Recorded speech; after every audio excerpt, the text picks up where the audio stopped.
1,00,000 మంది శివభక్తులతో కలిసి మహారుద్రాక్ష పూజలో పాల్గొనండి. వెంటనే కాల్ చేసి మీ పేరును నమోదు చేసుకోండి. నమస్తే, welcome back to Suman TV. Present మనతో పాటు ఉన్నారు business analyst, financial analyst and retired bank employer Nanduri Ravikumar గారు. నమస్తే సార్. నమస్తే. అంటే బంగారం రేట్ పెరిగినప్పుడు కూడా కొంతమంది అమ్ముతారు, ఎక్కువ డబ్బులు వస్తాయి కదా, ఎక్కువ ప్రైస్ వస్తుంది, డబ్బులు ఎక్కువ వస్తాయి, అంటే కొన్నప్పుడు ఏమి ఇంత ఉండి ఇప్పుడు పెరిగింది, నేను కొన్నప్పుడు ఒక 5 సంవత్సరాల క్రితం కొన్నాను, ఇప్పుడు బాగా గోల్డ్ రేట్ పెరిగిపోయింది, ఇప్పుడు అమ్మేసుకుంటే నాకు డబ్బులు బాగా వస్తాయి, వేరేది కొనుక్కోవచ్చు అని ఆలోచించి చాలా మంది దాన్ని అమ్మడానికి కూడా వెళ్తా ఉంటారు. అక్కడ ఎట్లాంటి మోసాలు జరుగుతాయి సార్? అక్కడ మీరు రీసెంట్గా ఐ థింక్ వైజాగ్లో జరిగినట్టుంటుంది. 6 నెలల లోపల గోల్డ్ పెరిగిందని చెప్పి మీలానే వెళ్ళి అదే షాప్కి, ఏ షాపులో కొన్నాడో అదే షాపుకి వెళ్ళి రిసీట్తో సహా చూపించినా కూడా లేదు, ఇది ఇన్ని గ్రాములు లేదు, ఇన్ని గ్రాములకే మేము ఇస్తాం. అక్కడ కొన్నా కూడా అదే షాప్లో, అంటే వేరే షాప్ కూడా కాదు, ఓన్లీ 6 నెలల్లో రేటు పెరిగిందని మీరు ఇప్పుడు చెప్పింది ఎగ్జాక్ట్ ఎగ్జాంపుల్ అదే అనమాట. అలా చెప్పినా కూడా ఆయన బిల్లు రిసీట్ చూపించినా కూడా ఒప్పుకోకుండా తక్కువకే మీకు వెయ్యి చేస్తామని 10% వేరియేషన్. ఇక్కడ మనకి పెరిగిన బంగారం రేట్ అన్న 5%, ఇది తీసుకెళ్తే 10% వేరియేషన్ వచ్చింది, అంటే ఇంకా 5% లాస్.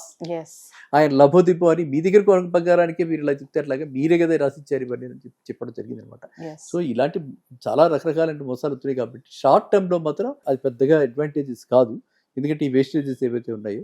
లాంగ్ టర్మ్లో ఓకేనా. సో షార్ట్ టర్మ్లో అంటే మనకి అట్లీస్ట్ బజార్లో మనం కొన్న తర్వాత 1,00,000 కొంటాం, 1,30,000 అయితే అప్పుడు మీరు చెప్పిన ఆలోచించవచ్చు.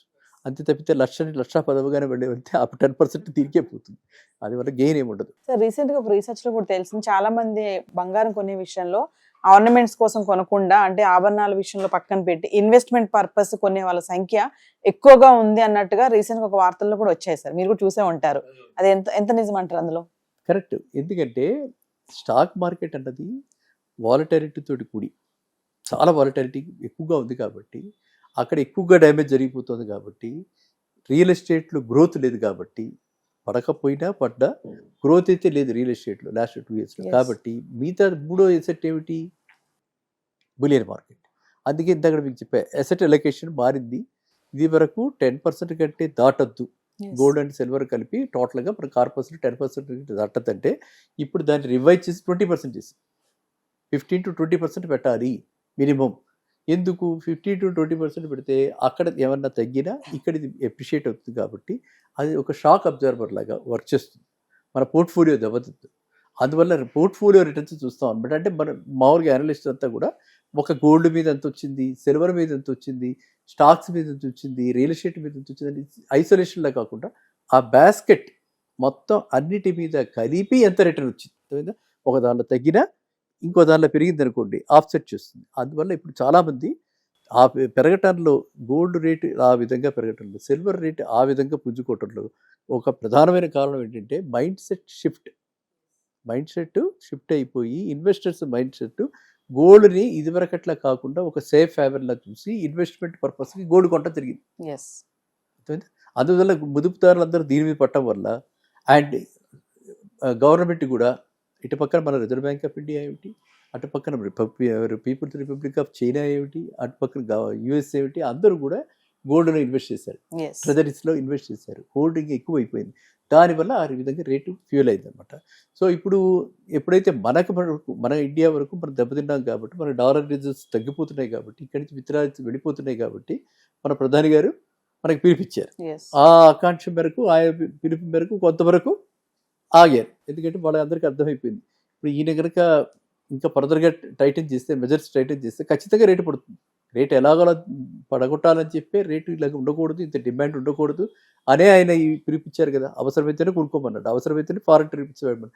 అందువల్ల ఆ పిలుపు మేర ఎప్పుడైతే మనకి వస్తుందో డెఫినెట్గా రూపీ స్ట్రెంత్ అవుతుంది.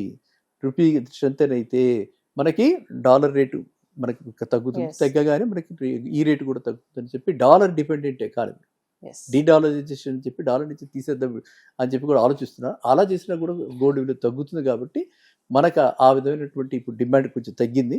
అందువల్ల ఇప్పుడు మళ్ళీ ప్రతి వాళ్ళు కూడా కాస్త కూస్త మళ్ళీ స్టాక్స్ మీదకి, మళ్ళీ రియల్ ఎస్టేట్ మీదకి కూడా మళ్ళీ పూర్వకాలం రాకపోతుందని అనుకోవచ్చు. అంటే కానీ అదంతా కూడా ఇప్పుడు గ్లోబల్గా కనుక మనకి ఏ గొడవలు లేకుండా Yes. చక్కగా ఉంటే, బోర్డర్ నైబరింగ్ నేషన్స్ అన్నీ కూడా చక్కగా పీస్ఫుల్గా ఉంటే, గ్లోబల్ పీస్ ఉంటే ఖచ్చితంగా మళ్ళీ గోల్డ్ రేటు ఈ విధంగా అందరికీ అందుబాటులో.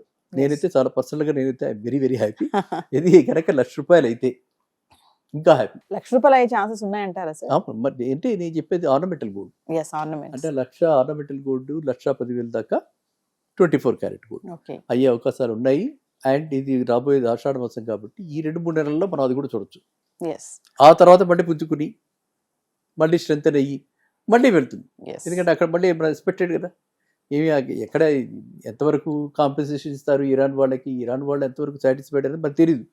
డ్యామేజ్ చూస్తే చాలా ఎక్స్టెన్సివ్ డ్యామేజ్ జరిగింది. సో అంత లాస్ని మరి వాళ్ళు రీకూప్ చేసుకోవాలి కాబట్టి వాళ్ళు ఎంత హ్యాపీయా లేకపోతే ఏంటి అది మనకు పూర్తి వివరాలు లేవు కాబట్టి మళ్ళీ రావచ్చు అని అనుకుంటున్నాం. అలా వస్తే మాత్రం మళ్ళీ పెరుగు. ఎస్. సో ఏ డిస్టర్బెన్సెస్ లేకపోతే, ఏ అన్సర్టనిటీస్ లేకపోతే గోల్డ్ 1,00,000. మళ్ళీ బాటమ్ Yes. ₹1,00,000 వచ్చే అవకాశం చాలా ఉంది. ఎస్. 1,00,000 వచ్చినప్పుడు అందరూ కూడా నా ఇదేంటంటే ఖచ్చితంగా కొనుక్కుని పెట్టుబడి కాకపోయినా కనీసం ఈ ఆర్నమెంటల్ గోల్డ్ ఎవరికైతే మనకి కన్జంప్షన్కి, మ్యారేజెస్కి ప్లాన్ చేసుకుంటున్నారో అలాంటి వాడు కొనుక్కుని పెట్టుకుంటే డిపాజిట్స్ కంటే, అంటే బ్యాంక్ డిపాజిట్స్ కంటే ఇందులోకి రావటం మంచిది. సో కమింగ్ టు ఇప్పుడు గోల్డ్ ధరలు ఇలా తగ్గుతున్నప్పుడు పెరుగుతున్నప్పుడు స్టోర్స్ వాళ్ళు కొన్ని ఆఫర్స్ పెడుతూ ఉంటారు. తగ్గినప్పుడు ఏంటంటే వాళ్ళకి ఫ్లో లేదని చెప్పేసి కొన్ని ఆఫర్స్ మీరు చూసే ఉంటారు. లైక్ కొన్ని స్టోర్స్ ఏంటంటే మీరు 10 గ్రాములు కొంటే గ్రామ్ కి ఇంత యాడ్ చేసి ఇస్తాము అని చెప్పేసి, ఒకళ్ళు ఓల్డ్ గోల్డ్ ఎక్స్చేంజ్ చేస్తే కూడా మేము ఓల్డ్ గోల్డ్ కూడా గ్రామ్ కి ఇంత యాడ్ చేసి ఇస్తామని ఆఫర్లు పెడతారు రష్ రావడం కోసం. మరి వాటి జోలికి వెళ్ళడం ఎంతవరకు కరెక్ట్ అంటారు? అందులో ఏమన్నా స్కామ్స్ ఉంటాయా అంటే? అమ్మో, స్కామ్స్ ఇప్పుడు విపరీతంగా ఉన్నాయి.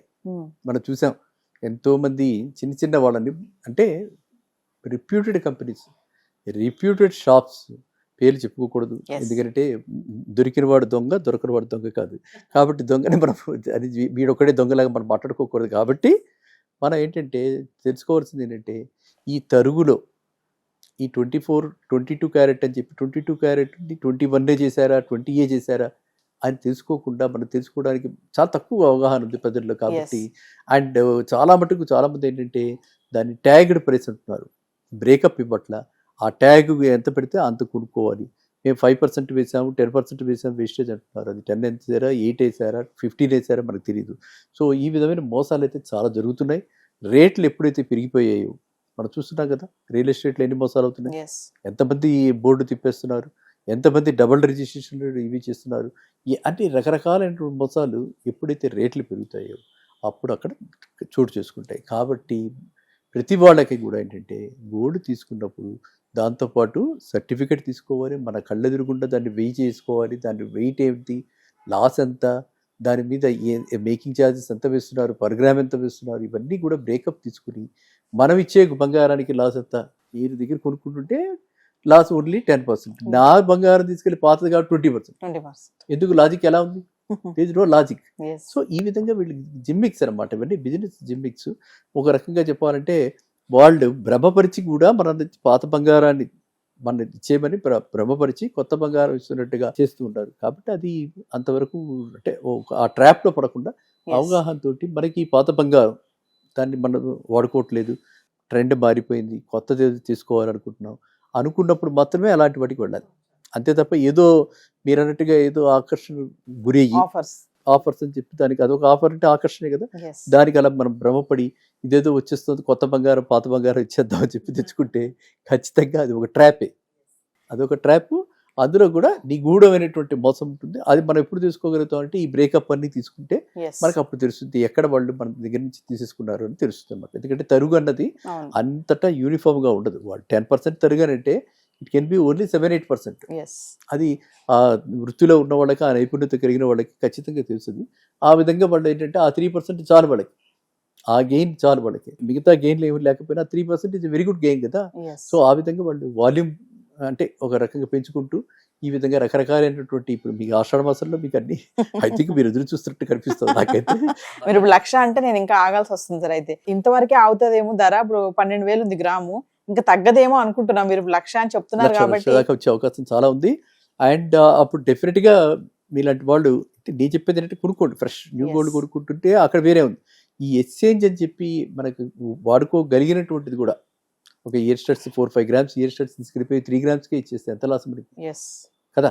మనం అది చూసుకోవాలి. చూసుకుని దాన్ని బట్టి మనం మీరు చెప్పినట్టుగా ఆకర్షణకి కాకుండా అంటే ఆఫర్కి మనం ఆకర్షితులయ్యి ఈ అవగాహనతోటి మనం ఎక్స్చేంజ్ చేసుకుంటే మనకి నష్టం. Yes thank you sir. Thank you.